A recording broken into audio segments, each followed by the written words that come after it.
castelo forte é o nosso Deus.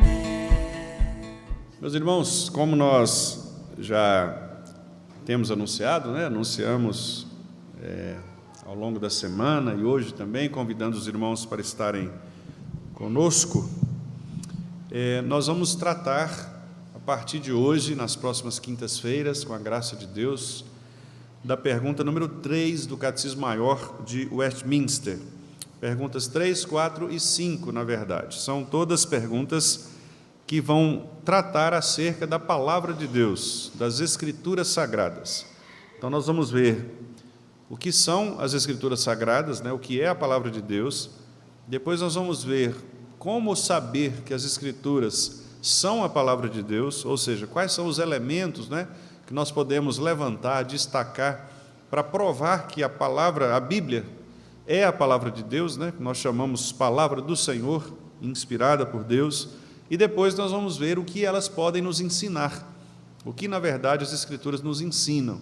Então, nós vamos usar algumas quintas-feiras para tratarmos desses 3 tópicos, essas 3 perguntas. E eu vou tentar fazer isso numa sequência, muito embora é bem provável que eu também coloque uma pergunta na outra. Então, embora a gente vá tratar cada pergunta individualmente, é possível que, de vez em quando, eu traga algum tema da outra resposta, exatamente para complementar a nossa ideia aqui. E também, meus irmãos, eu gostaria de considerar o fato de que nós vamos também estudar sobre isso na escola dominical, a partir do mês de abril, logo após as nossas eleições, Então, nós iniciaremos também exposições na Confissão de Fé. E o primeiro capítulo da Confissão de Fé trata exatamente sobre as Escrituras Sagradas. Então, algumas questões eu vou deixar para falar lá, na escola dominical, exatamente para não se tornar repetitivo em algumas informações. Então, por isso, eu vou selecionar alguns tópicos para quinta-feira e outros para o domingo, ok? Porque nós vamos tratar desse tema similar nesse momento, Eles vão coincidir aqui, tanto na quinta quanto na escola dominical, a partir do mês de abril. Então, nós vamos passar também um bom tempo analisando o capítulo 1, que trata exatamente das Escrituras. Aí nós vamos ver a questão do cânon, dos livros, vamos ver a questão da autoridade das Escrituras, o porquê que nós entendemos que a Escritura ela está acima de qualquer outro tipo de tradição, tipo de opinião teológica, e vamos tratar disso de maneira mais detalhada, se a graça de Deus assim nos proporcionar, esta ocasião, meus irmãos. Então, hoje nós vamos iniciar, na verdade, esta série de estudos a respeito da Escritura Sagrada. Então, se os meninos puderem, por favor, projetar a pergunta número 3, exatamente esta, que os irmãos estão vendo aqui, que é a pergunta, então, que diz o seguinte: que é a Palavra de Deus? Vamos ler juntos, irmãos, a resposta? As Escrituras Sagradas, o Velho e o Novo Testamento, são a Palavra de Deus, a única regra de fé e prática. Vamos mais uma vez? A pergunta e a resposta. Que é a Palavra de Deus? As Escrituras Sagradas, o Velho e o Novo Testamento, são a Palavra de Deus, a única regra de fé e prática. Vamos, antes de entrarmos nos detalhes, fazermos a leitura destes textos que estão ali indicados. Então, os irmãos podem abrir exatamente naquela sequência, para que nós possamos ler estes textos, e eu farei um breve comentário a respeito de cada um, exatamente para que possamos fundamentar melhor, a partir daqui, a nossa interpretação a partir dos textos da Palavra do Senhor. Então, o primeiro que é citado ali é 2 Timóteo, capítulo 3, versículo 16. Texto muito conhecido nosso, e a partir do versículo 14, quando Paulo está instruindo o jovem pastor Timóteo a se comportar de uma maneira adequada na casa de Deus, é sobre isso que ele fala no capítulo 3, ele então faz um contraste entre aqueles homens que são homens perversos, versículo 13, Paulo chama de impostores, que eram os falsos mestres, eram falsos pastores. Os falsos mestres, meus irmãos, eles têm uma ganância por fazer exatamente o que Paulo coloca aí no versículo 13, enganar. Os falsos mestres enganam. E a fundamentação de Paulo é que eles enganam exatamente porque a fonte de autoridade deles são eles próprios. Ou seja, eles ensinam aquilo que eles julgam ser verdade. E é exatamente assim que acontece. Os irmãos têm muita experiência nisso, porque os irmãos estão acostumados a ver, não é? Sempre ocorrer este episódio nas igrejas, especialmente cristãs, do fluxo de doutrinas falsas, de heresias. E como surgem as heresias? As heresias sempre surgem de opiniões pessoais. Então, toda heresia, toda denominação falsa surge de uma visão que alguém teve, de um suposto anjo que desceu do céu e falou com alguém, de um sonho que alguém teve em algum lugar paradisíaco e ali teve uma visão do próprio anjo, do próprio Deus, uma voz que alguém ouviu, ou seja, são sempre frutos de experiências pessoais. Paulo está dizendo aqui que Timóteo deveria agir diferentemente disso. Então, versículo 14, ele diz assim, tu, porém. Então, ao usar porém, Paulo já está falando, olha, não faça como os enganadores, que ensinam a igreja a partir de opiniões pessoais. Você vai agir diferente. Como pastor, você tem que ter uma fonte de autoridade diferente da deles. E qual é a fonte de autoridade de todo pastor fiel ao Senhor? É esta aqui que Paulo coloca. Tu, porém, permanece naquilo que aprendeste e de que foste inteirado. Então, a primeira coisa que Paulo diz para Timóteo, fique firme. Em quê? No que você aprendeu. E você não aprendeu mal aprendido, você aprendeu de maneira completa. Paulo diz, foste inteirado. Ou seja, tudo aquilo que você aprendeu, você agora vai colocar em prática. Você aprendeu nessa fonte, que ele vai citar aqui adiante. Sabendo de quem o aprendeste. Então, quem nos ensina também é importante. Também é importante. Espera aí, quem disse isso? De onde partiu essa ideia? Isso também é importante. Meus irmãos, lembrem-se de que naquele dia, o dia final, o dia do juízo, algumas pessoas vão chegar para o Senhor e dizer assim, Senhor, em teu nome nós expulsamos demônios. E o Senhor vai dizer para eles, apartai-vos de mim, malditos, vós os que praticais a iniquidade. O que significa dizer, meus irmãos, que não basta simplesmente a pessoa dizer, Senhor, Senhor. Não é todo mundo que diz Jesus Cristo é o Senhor que pode e tem autoridade para, de fato, anunciar o nome de Jesus. Paulo está deixando isso muito claro. A fonte da nossa aprendizagem faz diferença naquilo em que cremos, na nossa doutrina, na nossa teologia. E que desde a infância, sabes as sagradas letras.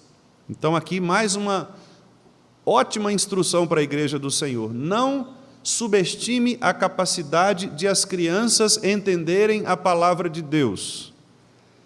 Ensine as crianças, desde pequenininhas.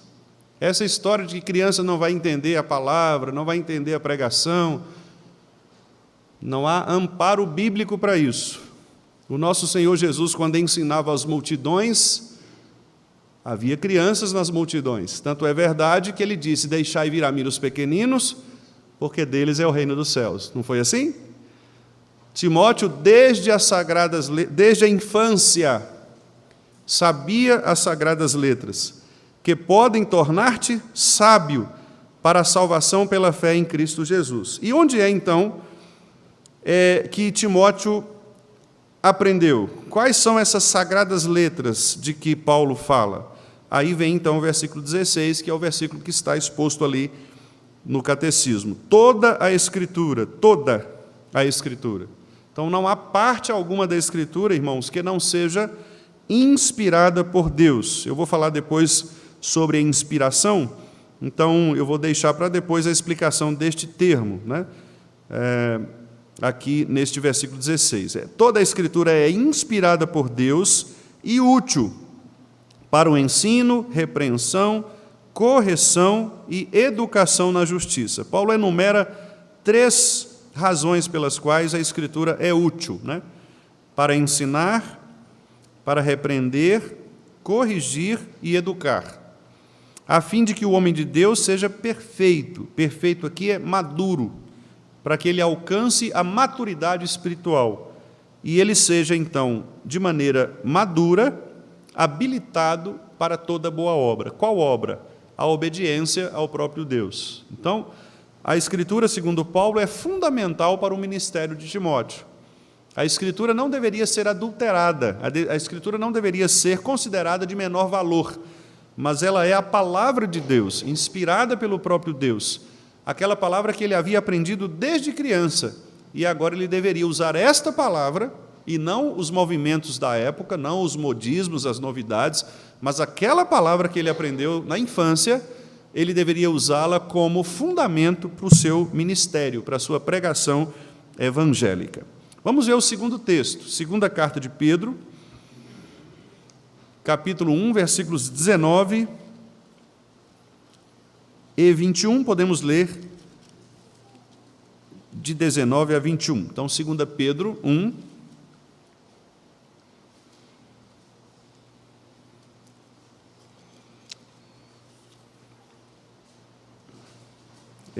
foi inclusive o texto que foi trabalhado aqui pelo seminarista Taumai, e ele explicou bastante, né, esse trecho, a ideia de tanto mais confirmada a palavra profética, né? Foi muito interessante a aula do Taumai, e ele tratou bastante desse texto aqui, os irmãos devem se lembrar. Então, Pedro diz assim: temos assim, tanto mais confirmada a palavra profética, e fazeis bem em atendê-la, como a uma candeia que brilha em lugar tenebroso, até que o dia clareie e a estrela da alva nasça em vosso coração, sabendo primeiramente isto, que nenhuma profecia da Escritura provém de particular elucidação. O que Pedro está dizendo aqui, meus irmãos? Que não há nenhuma revelação fora da Escritura. Nenhuma revelação da Escritura foi fruto da cabeça de alguém. Sempre foi Deus, pelo seu Espírito Santo, revelando a sua palavra. Nunca foi a ideia de alguém que teve uma experiência, que teve um sonho, que viu anjos, mas sempre foi, ao contrário disso, o versículo 21, porque nunca jamais qualquer profecia foi dada por vontade humana. Entretanto, homens santos falaram da parte de Deus, movidos pelo Espírito Santo. Então, nós vamos tratar também, repito, né, desta questão da inspiração. É o Espírito Santo falando aos escritores humanos as suas palavras. Então, quando alguém disser para você assim: olha, eu não acredito muito na Bíblia, porque a Bíblia foi escrita por homens.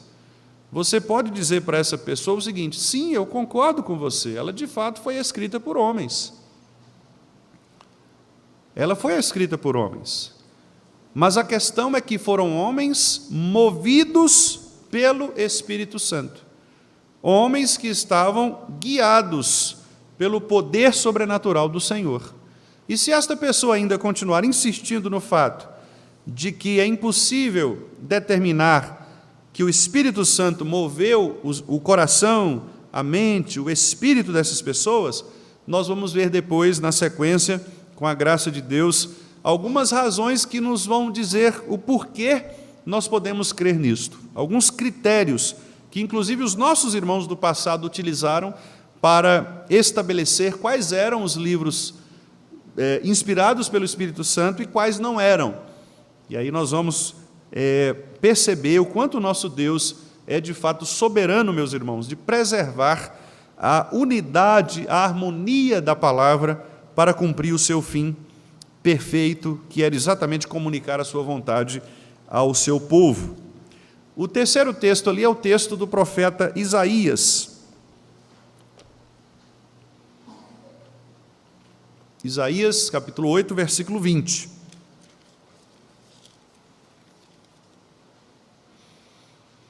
Então, aqui é o contexto de algumas pessoas, mesmo de entre o povo de Deus, que estavam consultando outras fontes. Neste caso aqui, eles consultavam adivinhos, necromantes. Então, são aquelas pessoas que buscam amparo nas revelações especiais, né? Então, elas consultam os mortos, por exemplo, nas suas sessões espíritas, elas consultam horóscopos, elas consultam a numerologia, ou seja, é todo esse procedimento esotérico que a gente tem por aí, falso, né?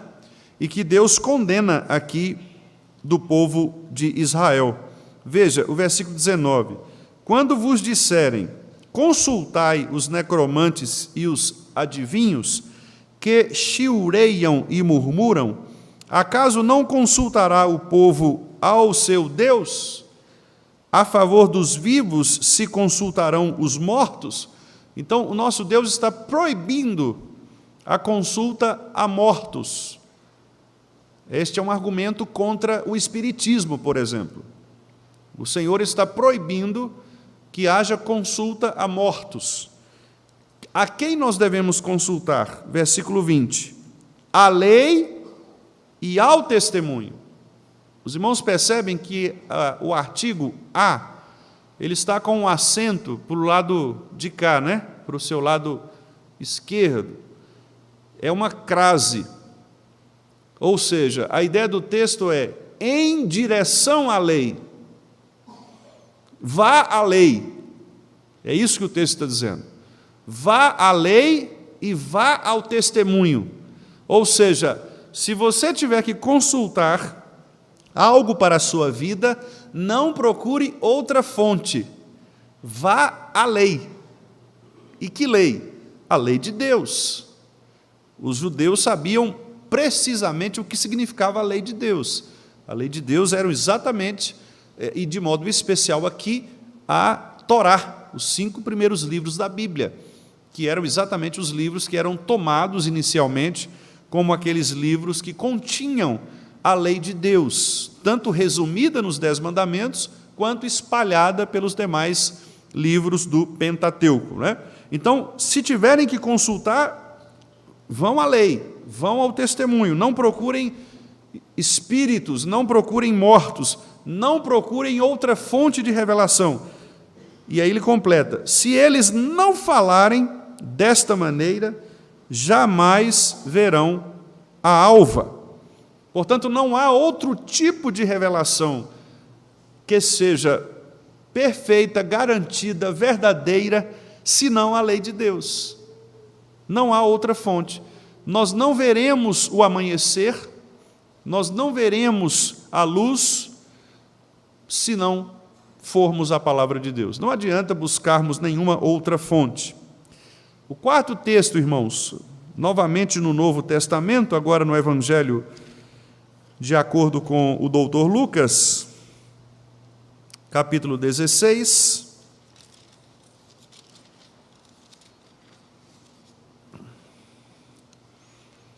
versículos 29 em diante. Aqui é aquela situação na qual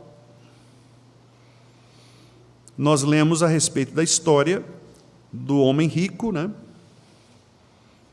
E de Lázaro.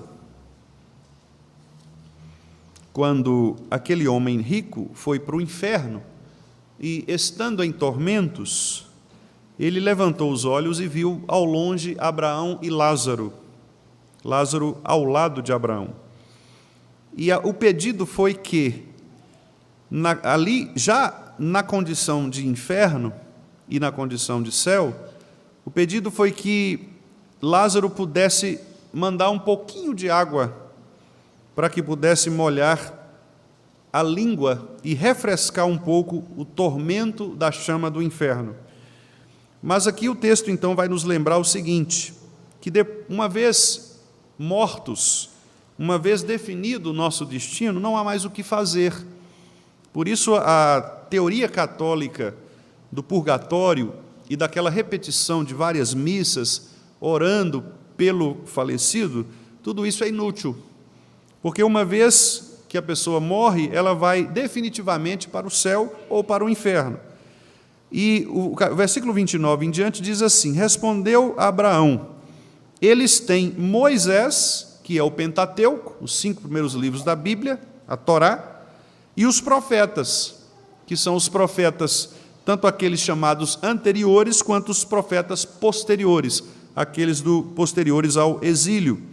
Eles têm Moisés e têm os profetas, ouçam-nos. Quer dizer, não há outra fonte de anúncio de Deus. Deus só pode ser conhecido onde? Em Moisés e nos profetas, é o que está dizendo aqui.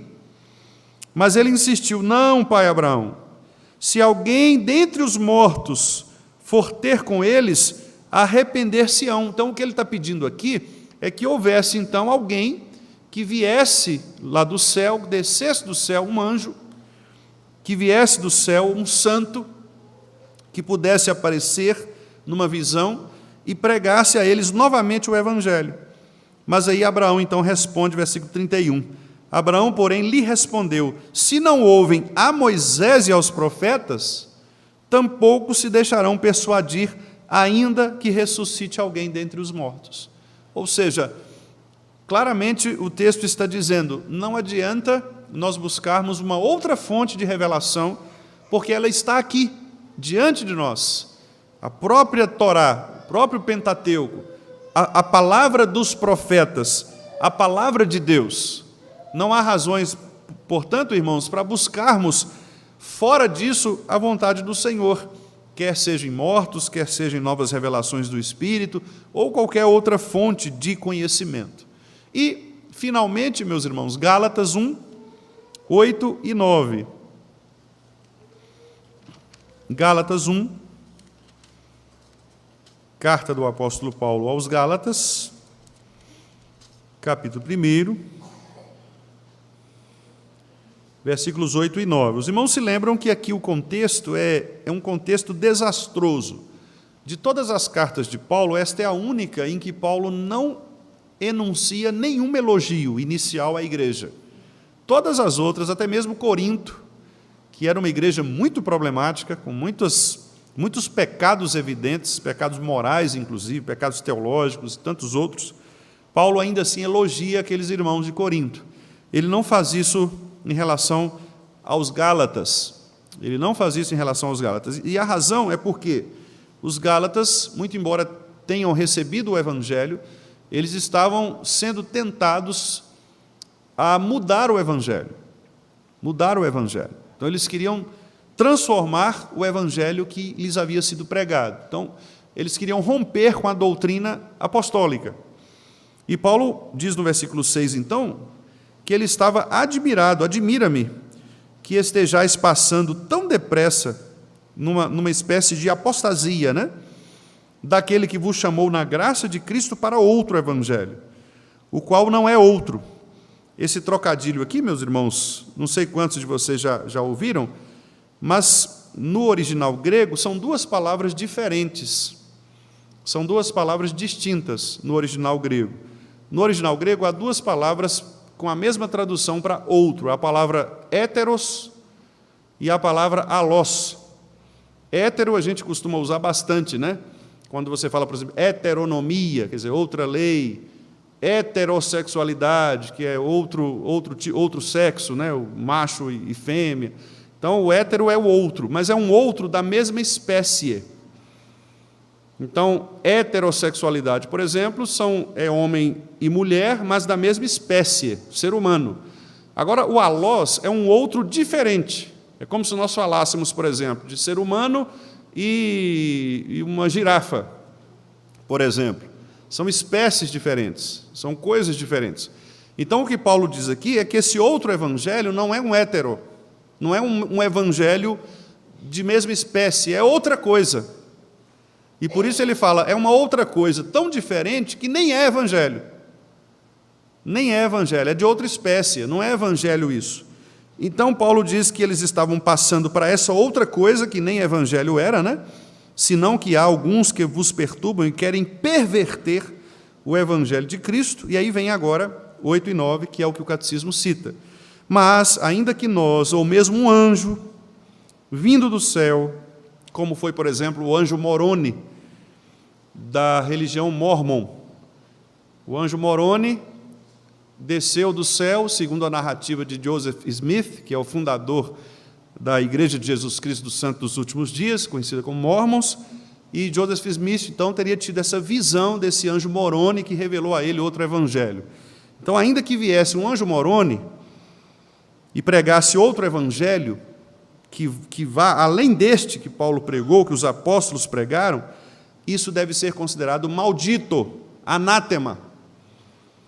Então, o que os mormons fazem é outro evangelho, de outra espécie, que não tem nada a ver com o evangelho.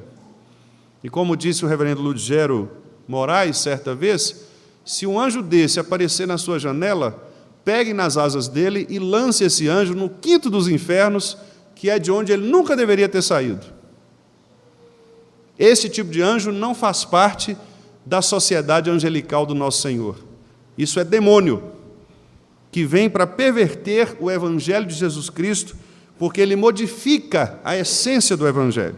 Então, Paulo está dizendo, mesmo que um anjo desça do céu e faça isso, pregue essa outra coisa, não acredite. Por quê? Versículo 9. Assim como já dissemos, e agora repito, se alguém vos prega evangelho que vá além daquele que recebestes, seja maldito, seja anátema. Qual é o evangelho, irmãos, que os gálatas tinham recebido? O evangelho apostólico, a doutrina dos apóstolos. Não é isso que nós lemos lá em Atos? Que eles perseveravam unânimes na doutrina dos apóstolos. Por isso a nossa igreja é uma igreja apostólica, não romana, mas apostólica, porque ela está fundamentada na doutrina dos apóstolos.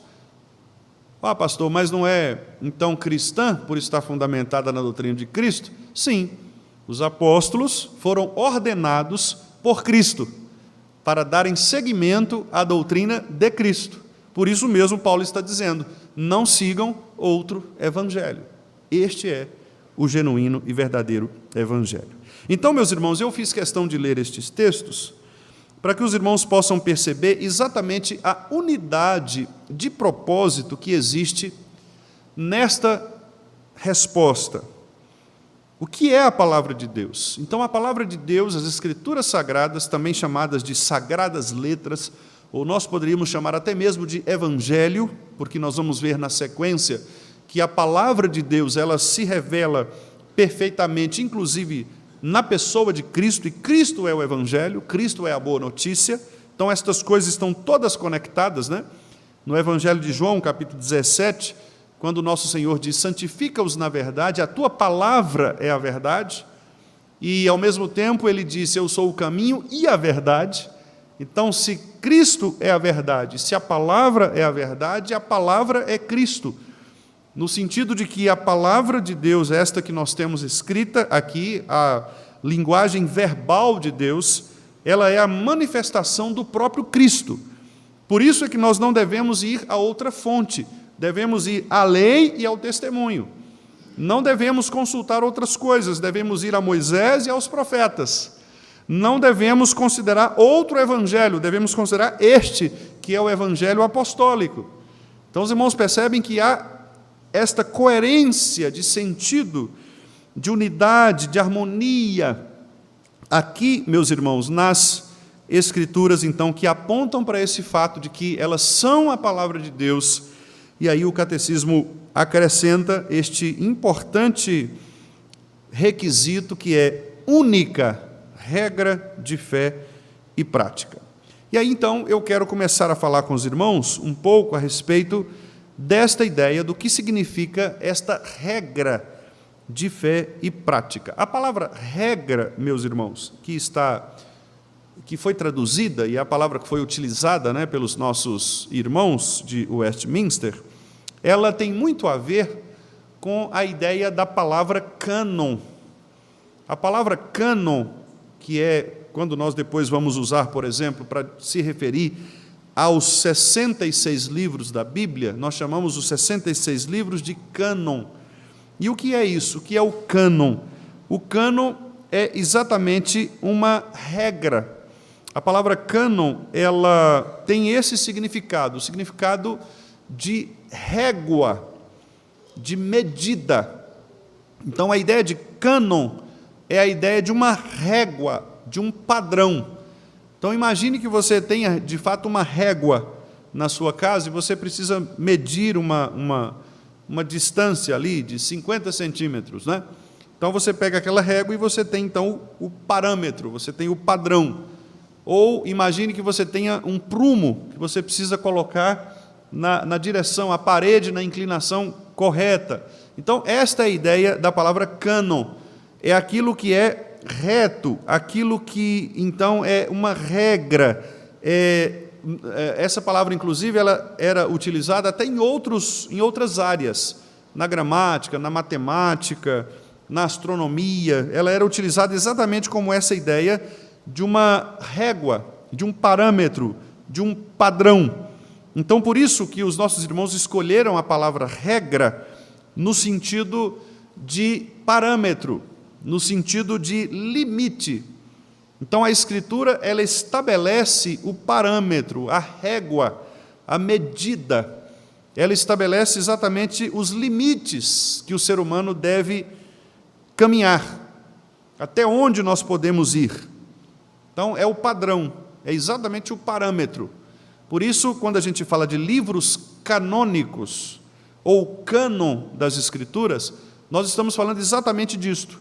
Livros que são o parâmetro, que são a régua, que são a medida para o ser humano.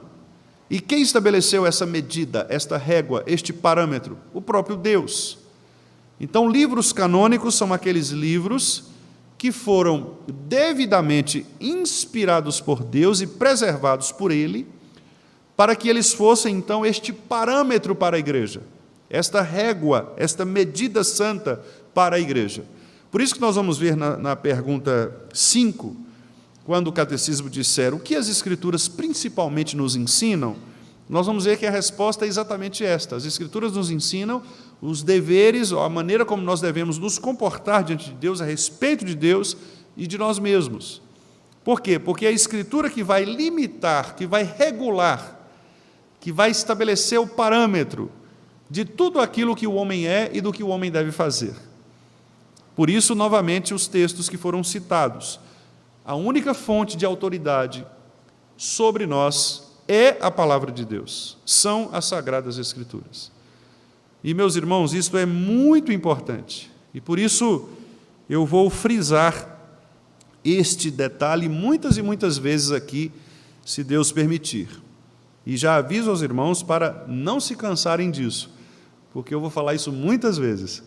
As Escrituras devem ser, para todas as coisas, o nosso padrão, o nosso parâmetro.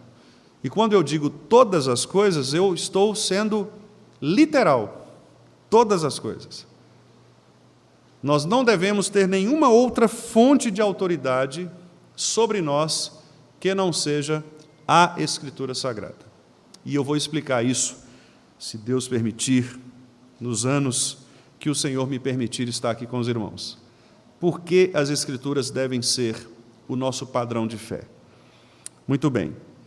Então, este é um detalhe importante. O cânon, portanto, é esta medida que serve para estabelecer limites. Então, por isso, regra.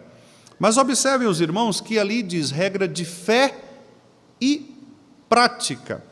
Isso é muito importante, porque ali nós temos o que crer e o que fazer. Na linguagem que os pais da igreja utilizavam, o credenda, que é o que se deve crer, e a agenda, é o que se deve fazer. Os irmãos têm agenda, não tem? Já ouviram essa expressão? E nós usamos a palavra agenda para aquele livrinho que você anota os seus compromissos, né? Ou então no celular, a sua agenda. É isto. Agenda é o que se deve fazer. Credenda é o que se deve crer. São duas palavras latinas que os pais da igreja utilizaram para mostrar qual o nosso papel em relação a Deus. Em quem nós cremos, por que cremos, para que cremos, e se cremos, o que vamos fazer com o que cremos. Então, observem que as Escrituras, elas trazem tanto conteúdo de doutrina, que é o que cremos, tanto o conteúdo de prática, que é o que fazemos com o que cremos. Então, nós temos teoria, que é a doutrina, e temos a prática. Os irmãos percebem logo de cara, então, que esta ideia de que nós não precisamos aprender teologia, doutrina, dogma, essa ideia é falsa. Não é uma ideia bíblica. Nós devemos aprender quem é o nosso Deus, como Ele se revela, por que Ele se revela, todos os aspectos da doutrina que Ele nos ensina, a doutrina dos apóstolos, para que nós possamos fazer a prática. Então, nós chamamos isso de ortodoxia. Orto é certo. Ortopédico. Pédico é de pé, né? Ortopédico é um calçado certo, para você aprumar seu pé. Certo? Doxa é opinião, é ensino, conhecimento. Então, ortodoxia é opinião certa, conhecimento certo. Então, quando a gente fala ortodoxo ou ortodoxia, nós estamos nos referindo a uma pessoa que tem o conhecimento certo. Por isso nós somos ortodoxos. E o que é o ortodoxo? É aquela pessoa que busca o conhecimento certo. Orto, certo, correto. Ortopraxia, praxis é prática. Então é a prática correta. Quando a gente aprende a palavra de Deus, nós aprendemos a ortodoxia, ou seja, o conhecimento certo, a opinião certa, a visão correta das coisas, para fazermos ou cumprirmos a ortopraxia, para agirmos corretamente. É impossível uma pessoa querer agir corretamente diante de Deus sem saber como fazer isso. Correto, irmãos? Então imagine que você queira prestar culto a Deus. E você vai fazer isso com toda a sinceridade do seu coração. E eu acredito nisso. Mas você não sabe ainda como Deus quer que você ofereça este culto a Ele. Então a pessoa pode ser muito sincera, muito devota, pode tentar acertar, mas ela vai errar. Por quê? Porque ela está fazendo do jeito que não é certo, não é orto. Percebem o problema dessas coisas? Então, é muito importante nós sabermos como Deus quer, para depois nós fazermos o que Deus quer. Percebem, irmãos? Isso é tão simples da gente ilustrar, não é? Vamos supor que a gente vai fazer um aniversário para alguém. É tão normal a gente perguntar para alguém da família como a pessoa gosta que seja a festa, o que a pessoa gosta de receber. Não é comum nós fazermos isso? Porque qual é o nosso objetivo? Ir ao encontro do desejo da pessoa. Se eu sei que o irmão Vilmar, ele gosta de determinado alimento, gosta de determinada festa de um jeito ou de outro, é claro que se eu gosto dele, eu vou fazer do jeito que ele gosta. Por que com Deus, às vezes, as pessoas fazem tão diferente? Elas não se importam muito como Deus quer, elas se importam como elas querem. Ah, não, nós vamos fazer de qualquer jeito, o que importa é a sinceridade. Será? Deus estabeleceu o modo como Ele quer ser adorado. Então sejamos obedientes, porque quem ama é obediente. E quem ama vai perguntar: Senhor, como tu queres ser adorado? E ele vai dizer: eu quero ser adorado desta forma. Então façamos assim. É muito simples isto. Toda a nossa prática deve, meus irmãos, nascer do nosso conhecimento correto a respeito de Deus. Por isso que, se nós tivermos um conhecimento distorcido de quem Deus é e do que Ele exige de nós, nós vamos agir também de maneira errada. Então, este alinhamento, irmãos, entre o que nós conhecemos e o que nós fazemos, deve estar nesta régua, que é o cânon. Deve estar neste parâmetro, neste padrão. Então, os irmãos percebem como que é importante, então, nós, de fato, estabelecermos toda a Escritura como palavra de Deus, toda a Escritura, que é inspirada por Deus e será útil para nós, para o ensino, repreensão, correção e educação, para que nós sejamos como? Maduros e perfeitamente habilitados para cumprirmos a vontade do Senhor. É isto que Paulo disse ao jovem pastor Timóteo, e é isso que Paulo diz para nós. Nós devemos, então, amar as Escrituras Sagradas, entendendo que elas são a palavra de Deus, e elas devem ser, então, a nossa única regra, o nosso único parâmetro, tanto de doutrina, de fé, quanto de prática, de vida cristã. E esta fé, meus irmãos, é bom que se diga, embora eu já tenha dito aqui de outra maneira, mas eu quero enfatizar um pouco mais. Esta fé a que o catecismo está se referindo não é necessariamente a fé subjetiva. Qual é a fé subjetiva? É aquela fé que Deus coloca em nosso coração para que nós possamos crer.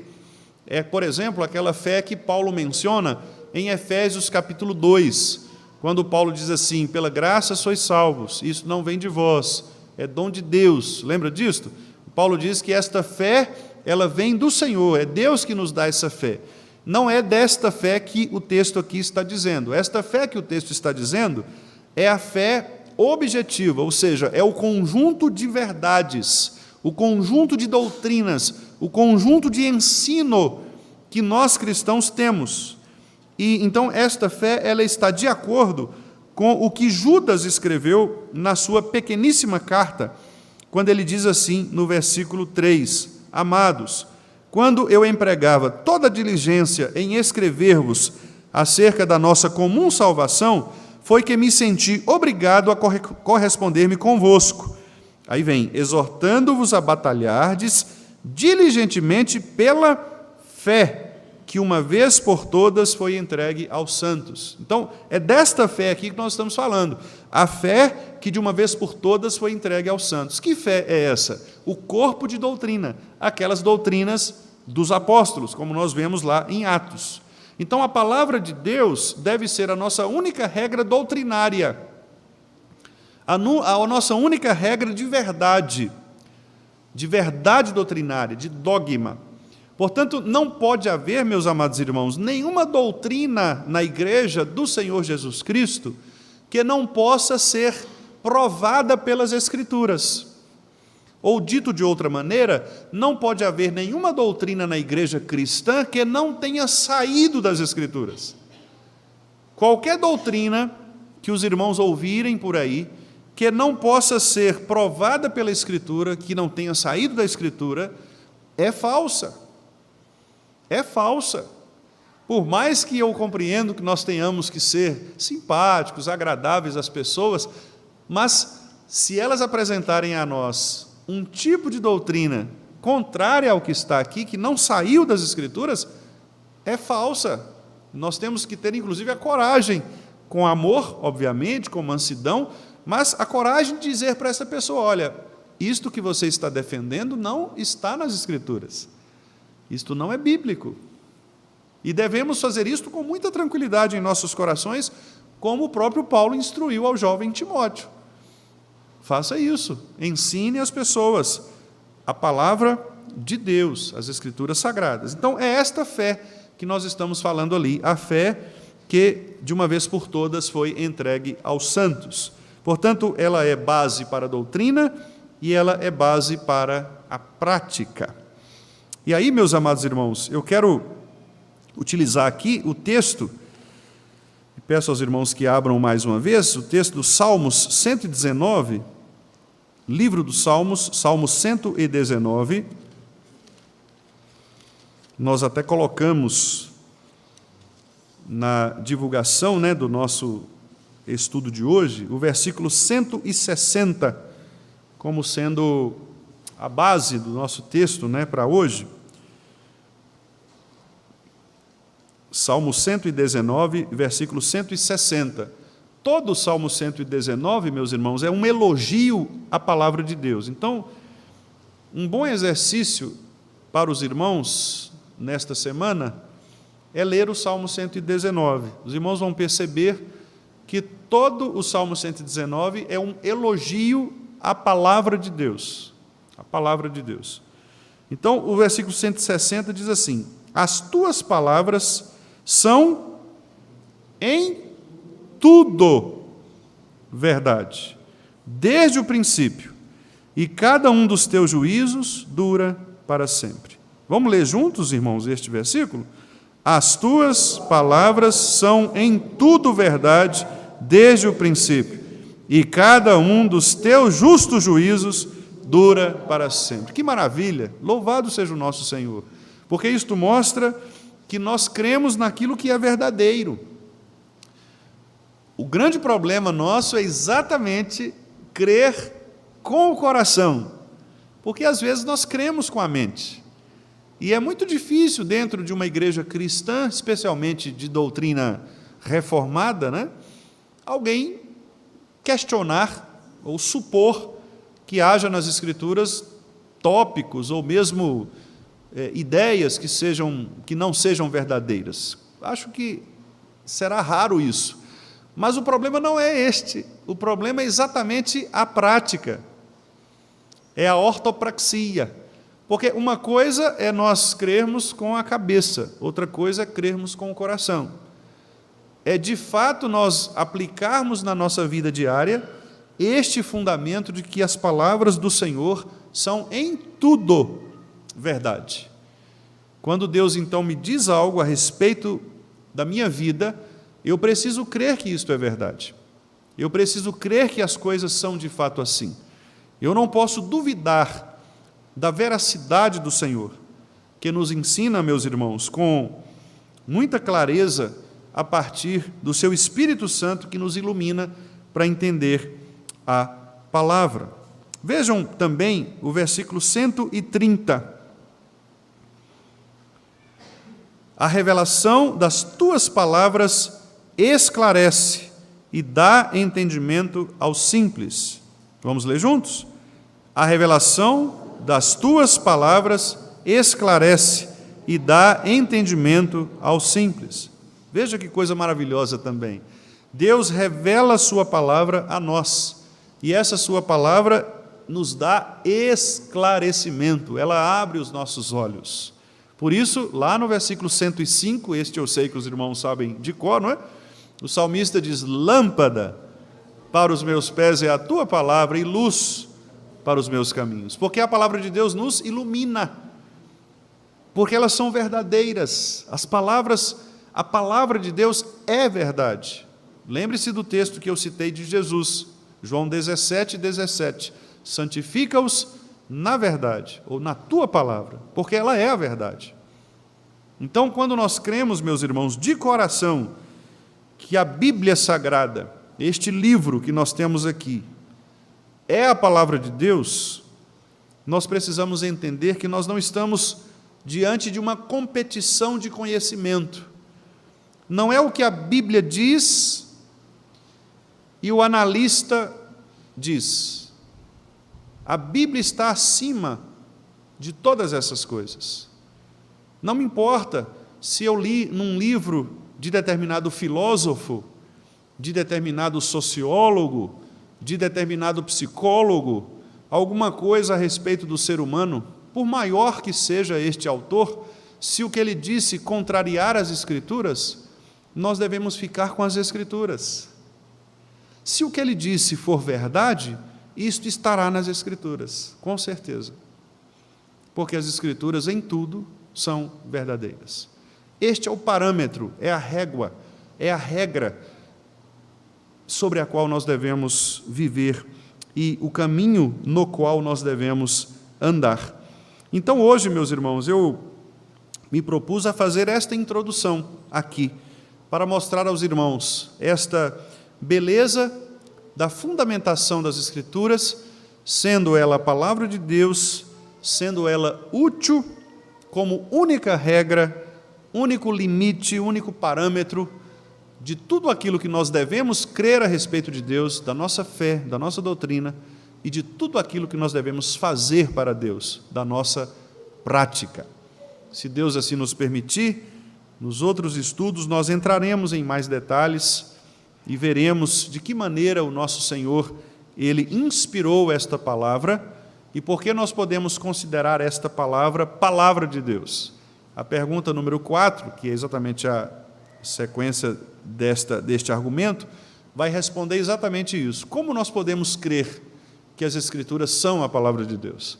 E aí nós vamos ver o milagre sobrenatural, a ação sobrenatural de Deus, o milagre de Deus, que é exatamente a inspiração das Escrituras. Deus agindo pelo seu Espírito para inspirar o texto sagrado, bem como também preservar este texto sagrado ao longo de todos os anos, escolhendo pessoas das mais diversas culturas, de tempos mais diferentes, de personalidades extremamente distintas, para construir um discurso único, uma linguagem única, que é exatamente anunciar a sua soberania e o seu plano redentivo na pessoa do nosso Senhor Jesus Cristo. Então, este é o milagre das Sagradas Escrituras. É por isso que ela é, ainda hoje, lida, reverenciada por muitos, mas, ao mesmo tempo, negligenciada na prática e rejeitada,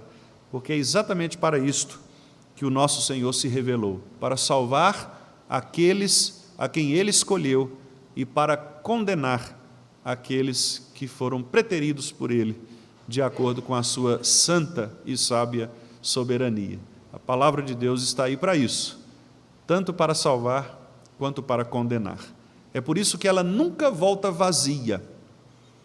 Ela sempre cumpre o propósito para o qual o Senhor a designou. Você prega a palavra, alguém rejeitou, não ouviu, foi embora e permaneceu ímpio, não pense você que a palavra voltou vazia, que ela não cumpriu o propósito. Muito pelo contrário, ela cumpriu o propósito de aumentar a condenação daquele que rejeitou a voz do Senhor. Mas, se ela encontrar o terreno fértil daquele que foi escolhido por Deus, ali haverá frutificação e ela multiplicará, fazendo com que aquela pessoa reconheça o nosso Senhor como verdadeiro Senhor. Então, pregue a palavra, disse Paulo a Timóteo, em tempo e fora de tempo, porque ela sempre vai cumprir o propósito designado pelo Senhor. Que Ele mesmo, meus amados irmãos, nos abençoe e nos faça refletir sobre esta necessidade de nós estabelecermos diante de Deus este compromisso de considerarmos a palavra do Senhor de fato nosso padrão, nosso modelo, nosso parâmetro, tanto das verdades que nós cremos e anunciamos, que são as doutrinas de fé, bem como também de todo o nosso comportamento, de toda a nossa prática, tanto para com Deus quanto para com o nosso próximo. Que Deus assim nos abençoe, meus irmãos.